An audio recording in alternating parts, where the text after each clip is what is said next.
नमस्कार दोस्तों, आपका हमारे चैनल स्टोरी टेलर में स्वागत है। आज के इस वीडियो में हम क्लास 12th की इंडियन इकोनॉमी की जो फर्स्ट चैप्टर है, स्वतंत्रता पूर्व भारत की संध्या पर अर्थव्यवस्था, इसके बारे में चर्चा करेंगे। और इस अध्याय को पढ़ने के बाद हमें यह पता चलेगा कि 1947 के समय भारत की अर्थव्यवस्था की दशा कैसी थी और भारत की अर्थव्यवस्था को अल्प विकसित करने में क्या क्या कारक आए और किन किन कारकों के कारण आज हमारी भारत की अर्थव्यवस्था उस समय पिछड़ी हुई अर्थव्यवस्था कहलाती थी। तो यहाँ पे पहले परिचय दे रखा है। भारत का आर्थिक विकास विषय इस पुस्तक का मूल उद्देश्य आपको भारतीय अर्थव्यवस्था की मूलभूत विशेषताओं की जानकारी देना है, स्वतंत्रता प्राप्ति के बाद से हुए इस विकास से अवगत कराना है। यद्यपि देश की वर्तमान अवस्था तक भविष्य की संभावनाओं की चर्चा करते समय उसकी आर्थिक अतीत पर ध्यान देना भी उतना ही महत्वपूर्ण होगा, इसलिए हम अपनी चर्चा का आरंभ स्वतंत्रता से पूर्व देश की अर्थव्यवस्था की स्थिति से कर रहे हैं। इस क्रम में हम उन बातों के बाद से परिचित होंगे जिसमें भारत की विकास की रणनीतियों का निर्धारण करने में महत्वपूर्ण योगदान दिया है। तो आइए इसमें चर्चा कर लेते हैं।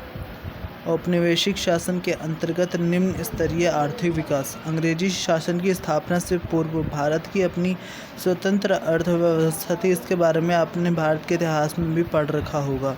यद्यपि जन सामान्य की आजीविका और सरकार की आय का मुख्य स्रोत कृषि था, फिर भी देश की अर्थव्यवस्था में विभिन्न प्रकार की विनिर्माण गतिविधियाँ हो रही थी। सूती व रेशमी वस्त्रों, धातु आधारित तथा बहुमूल्य मणि रत्नों आदि से जुड़ी शिल्पकलाओं के उत्कृष्ट केंद्र के रूप में भारत विश्व भर में सुविख्यात हो चुका था। भारत में बनी इन चीज़ों का विश्व बाजार में बड़ा ही प्रचलन था। अच्छी सामग्री के प्रयोग तथा उच्च स्तर की कलात्मकता के आधार पर बड़ी प्रतिष्ठा थी। औपनिवेशिक शासकों के द्वारा रची गई आर्थिक नीतियाँ, जो अंग्रेज़ों द्वारा आर्थिक नीतियाँ भारत में लाई गई थी, उसके कारण भारत का आर्थिक विकास ही नहीं बल्कि मूल देश के आर्थिक हितों का संरक्षण और संवर्धन ही था।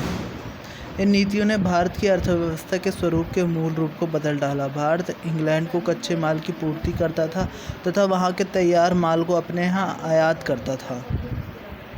स्वाभाविक रूप से औपनिवेशिक राष्ट्रों ने कभी इस देश की राष्ट्रीय तथा प्रति व्यक्ति आय का आकलन करने का भी ईमानदारी से कोई प्रयास नहीं करा। उस समय भारत की जो राष्ट्रीय आय थी वो बहुत निम्न थी और प्रति व्यक्ति आय भी निम्न थी। राष्ट्रीय आय से मतलब जीडीपी से है हमारा।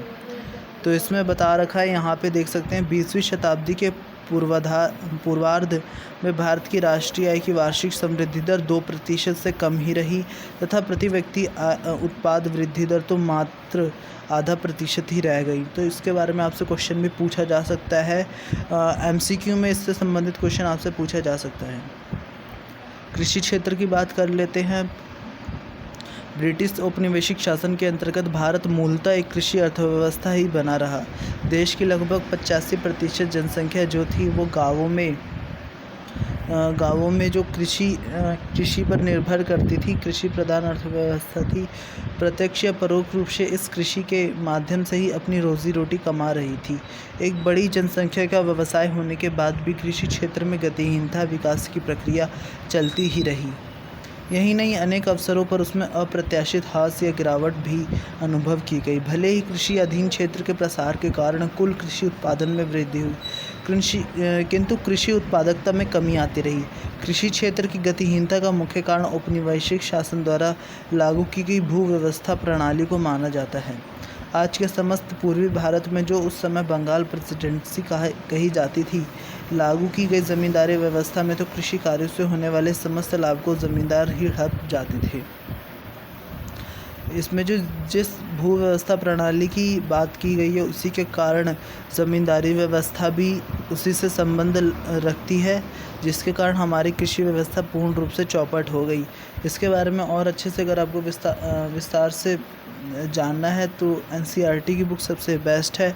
और इसके अलावा अगर आपको टी.आर. जैन की भी बुक आती है और एक दूसरी बुक भी आती है, उसके राइटर को मुझे अभी नाम याद नहीं आ रहा, उनकी बुक भी काफ़ी परफेक्ट है, उसमें आपको नोट्स के रूप में ये सब चीज़ें आसानी से मिल जाएंगी। डायग्राम भी उसमें अच्छे से बताए जा रखे हैं, इन सबको डायग्राम के रूप में भी प्रस्तुत किया जा रखा है। तो मैं अगले वीडियो में उस बुक के बारे में चर्चा कर दूंगा, और अगर आपको उस बुक का नाम पता है तो कृपया कर उसको कमेंट में लिख दें। और अगली बार से जो इस प्रकार से आपको यह बुक देखने को मिल रही है, इसमें मैं जो इम्पॉर्टेंट लाइंस हैं उनको हाईलाइट कर दूंगा, जिससे आपको समझने में और ज़्यादा आसानी होगी। तो अब आगे बढ़ते हैं। किसानों के पास कुछ नहीं बच पाता था। यही नहीं, अधिकांश ज़मींदारों तथा सभी औपनिवेशिक शासकों ने कृषि क्षेत्र की दशा को सुधारने के लिए कुछ नहीं किया। ज़मींदारों की रुचि तो किसानों की आर्थिक दुर्दशा की अनदेखी कर उनसे अधिक से अधिक लगान संग्रह करने की तक सीमित रहती थी। तो इसमें अभी तक हम जान चुके कि लगान से संबंधित कार्य करते थे जो ज़मींदार लोग थे, उन्हें किसानों से कोई भी मतलब नहीं था। वे सिर्फ अपना लगान वसूल करके किसी भी प्रकार से आगे देना रहता था, ताकि उनसे कोई उनका अधिकार न छीन ले। राज्य व्यवस्था की शर्तों की भी ज़मींदारों के इस व्यवहार के विकास में बहुत योगदान रहा। राजस्व की निश्चित राशि सरकार के कोष में जमा कराने की तिथियां पूर्व निर्धारित थी। उनके अनुसार रकम जमा नहीं करा पाने वाले ज़मींदारों से उनके अधिकार छीन लिए जाते थे। साथ ही प्रौद्योगिकी के निम्न स्तर, सिंचाई सुविधाओं के अभाव और जो बाकी के उस समय उर्वरक मतलब जो वो होते थे कीटनाशक, और फिर जो उर्वरकों की इसमें बात की जा रखी है उनका भी प्रयोग कृषि व्यवस्था में बहुत निम्न था। किसानों की दुर्दशा को बढ़ाने का इसका भी बड़ा योगदान रहा। देश के कुछ क्षेत्रों में कृषि के व्यवसायीकरण के कारण भी, कृषि का व्यवसायीकरण मतलब उसमें केवल नकदी फसलों का उगाना था, जैसे खाद्य फसलें ना उगाकर जैसे नकदी फसलें कपास, नील, इन सब की उत्पादकता को बढ़ावा देने के कारण हमारी कृषि व्यवस्था पिछड़ गई, क्योंकि किसानों को कुछ नहीं मिल पाता था, क्योंकि उन्होंने तो खाद्यान्न की खेती के स्थान पर नकदी फसलों का उत्पादन करना पड़ता था, जिनका प्रयोग अंततः इंग्लैंड में लगे कारखानों में किया जाता था। सिंचाई व्यवस्था में कुछ सुधार के बावजूद भारत बाढ़ नियंत्रण भूमि की उपजाऊ शक्ति के मामले में पिछड़ा हुआ था, जबकि किसानों के एक छोटे वर्ग ने अपने फसल पैटर्न को परिवर्तित कर खाद्यान्न फसलों की जगह वाणिज्यिक फसलें उगाना आरंभ किया। काश्तकारों के बड़े वर्ग तथा छोटे किसानों के पास कृषि क्षेत्र में निवेश करने के लिए ना ही साधन थे, ना तकनीक और ना ही कोई प्रेरणा। तो ये हमारा फर्स्ट पार्ट था कृषि क्षेत्र से संबंधित। अगले पार्ट में हम औद्योगिक क्षेत्र के बारे में चर्चा करेंगे, और इसी से संबंधित इसके आगे वाले पार्ट भी आते रहेंगे, और अगली बार आपको और अच्छे से नोट्स बना करके इसमें समझाया जाएगा। धन्यवाद। अगर आपको यह वीडियो पसंद आया हो या इससे कोई भी नॉलेज मिली हो अपने सिलेबस से रिगार्डिंग, तो कृपया इस वीडियो को लाइक करें और शेयर करें, और हमारे चैनल को सब्सक्राइब करें। धन्यवाद।